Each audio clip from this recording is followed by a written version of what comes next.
नमस्कार, आप देख रहे हैं सिटी तहलका और आपको बता दें कि लगातार पानीपत के अंदर जो कि खुबड़ू गांव से पुलिसकर्मी जो कि दिल्ली में पोस्टेड था, उसके बाद केसों की निरंतर संख्या बढ़ना और उसके बाद पुलिस महकमे को पूरे थाना संभालका को क्वारंटाइन करना, उसके बाद सैंपल जो भेजे गए थे, ये स्थिति आम जन में बनी हुई थी कि क्योंकि पुलिस कर्मी लगातार सड़कों पर हैं तो उसके संपर्क में भी लोग आते रहते हैं, तो उसको लेकर के स्थिति पानीपत में क्लियर नहीं हो पा रही थी।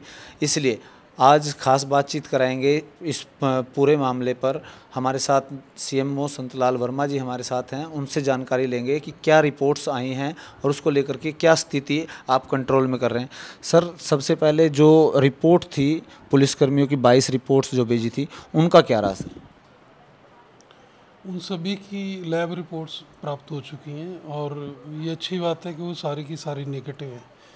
आज सुबह और अब की जो दोपहर की रिपोर्ट मिला के देखें तो टोटल 70 रिपोर्ट्स प्राप्त हुई है हमें और सारी की सारी नेगेटिव हैं। इनमें जो पुलिसकर्मी थे उनकी नेगेटिव हैं, जो उनके एक दो साथी और भी थे वो भी नेगेटिव पाए गए हैं। हमने कुछ और भी इनके सैंपल्स लिए हैं जो क्लोज कॉन्टैक्ट्स थे, जहाँ जहाँ ये महिला एएसआई गई थी वहाँ के, जैसे कोर्ट्स में गई है तो 9 लोगों की सैंपलिंग उनकी भी की गई है, तो उनकी रिपोर्ट कल शाम तक आ जाएगी। और नए केस अभी और नहीं है। तो लोग जो हमारे यहाँ पे काफ़ी लोग पधार रहे हैं, काफ़ी सारे लोग तो उनमें से वो हैं जिनको मोटिवेट किया जा रहा है, जो हमारी हेल्थ टीम्स विज़िट कर रही हैं गांव में, शहर के अंदर, और जो ये सब्जी मंडी वगैरह और अनाज मंडी वगैरह में भी। तो वो लोग जिनको डाउटफुल हैं, जिनको इन्फ्लुएंजा लाइक इलनेस है या कोविड के जैसे सिम्टम्स वो महसूस करते हैं, उन लोगों को मोटिवेट करके यहाँ लाया जा रहा है ताकि वो अपना चेकअप पूरा करवाएं और ज़रूरत पड़े तो उनकी सैंपलिंग करवा दें।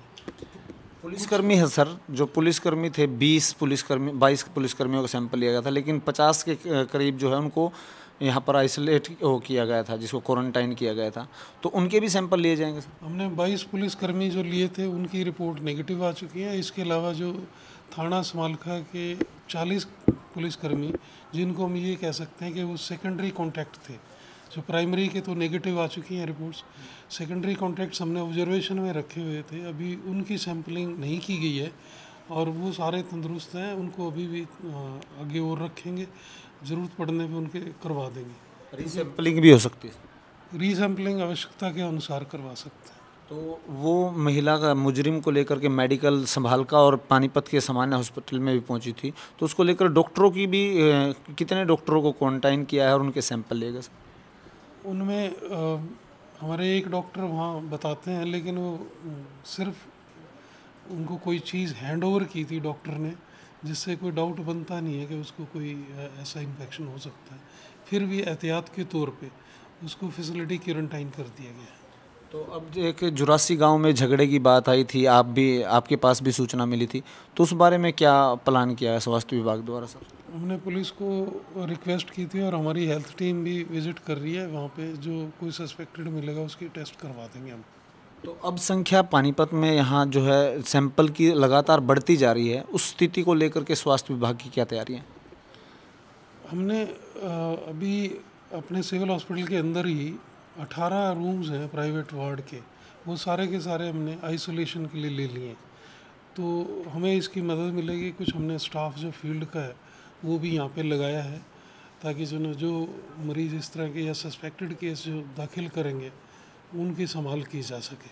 तो आज नया एक और वार्ड तैयार किया गया है, वो कहाँ पर किया सर? ये हमारे नई बिल्डिंग के 3rd फ्लोर के ऊपर किया गया है। वो प्राइवेट वार्ड है बेसिकली, उसमें अभी पेशेंट्स का रश नहीं है, इसलिए उसको फ़िलहाल आइसोलेशन के लिए रख लिया है। तो अब कितने रिपोर्ट्स बाकी हैं जो अभी भेजी जा चुकी हैं और उनका रिजल्ट आना बाकी है? जो कल दोपहर तक जो सैंपल्स भेजे गए थे उनकी तकरीबन सभी की रिपोर्ट्स आ चुकी हैं। कल शाम के और आज के वो रिपोर्ट्स पेंडिंग है, जो लगभग 70 के करीब है। जैसे कि अब एएसआई महिला के द्वारा अब लगातार जो है परिवार में भी कोरोना ने दस्तक दी, तो ऐसे में उन लोगों को क्या कहना चाहेंगे जो अभी भी एहतियात नहीं रख रहे हैं और प्रिकॉशन नहीं ले रहे हैं, उनको क्या अपील है? ये बड़ा आवश्यक है कि हम जो ये नियम निर्धारित किए गए हैं उनकी पालना करें। जैसे कि सोशल डिस्टेंसिंग है, 1 से 2 मीटर की दूरी बना के रखना, ये इसमें बहुत ही कारगर है, मददगार है। दूसरा हैंड वॉशिंग का है। तीसरा मास्क वगैरह का इस्तेमाल करना वो ज़रूरी है। स्वास्थ्य विभाग को संपर्क करें और किसी प्रकार की कोई लापरवाही न बरतें। और साथ के साथ उन्होंने यह भी बात कही कि अपनी सामाजिक दूरी बनाए हुए और समय समय पर अपने हाथ धोएं ताकि किसी प्रकार का संक्रमण न फैले। ऐसे में अपने और अपनों का आप ख्याल रखें। ऐसे ही तमाम जानकारियाँ हम सबसे पहले सिटी तहलका के माध्यम से आपको पहुँचाते रहेंगे। सहयोगी धर्मवीर सहरावत के साथ जितेंद्र अहलावत, सिटी तहलका पानीपत।